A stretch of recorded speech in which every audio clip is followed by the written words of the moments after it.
Yan, punta lang tayo ng Creator Studio. Click lang natin yan.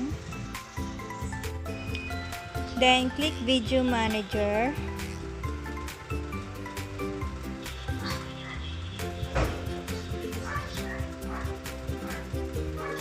And then, pili lang tayo ng mga gusto nating lagyan ng card sa ating mga video.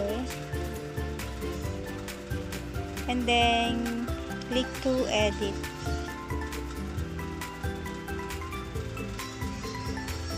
Pagkatapos niyan, punta po tayo sa taas, yung mga cards. Click lang natin yan. Then, add po tayo ng card natin. So, magdagdag ng card. Video o playlist. Click natin yan. Pili lang tayo ng gusto nating ilagay sa ating card.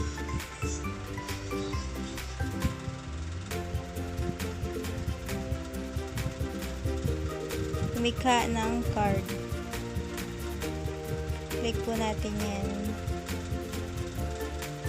And then, kapag gusto pa natin magdagdag ng isang card, i-adjust lang po natin yung oras kung saan natin gusto makita yung card natin. So, video playlist, gumawa.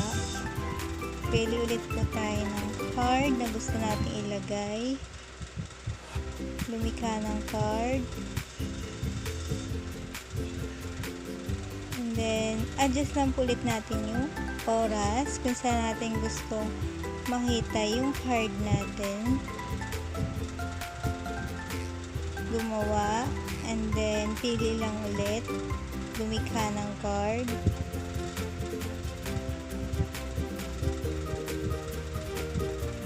Lamang po at pwede tayong magdagdag pa ng hanggang 5 card kung gusto nating dagdagan pa.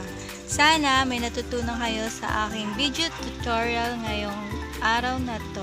Thank you! Don't forget to like and subscribe my channel and hit the notification bell para lagi kayong updated sa mga video ang i-upload ko. Thank you!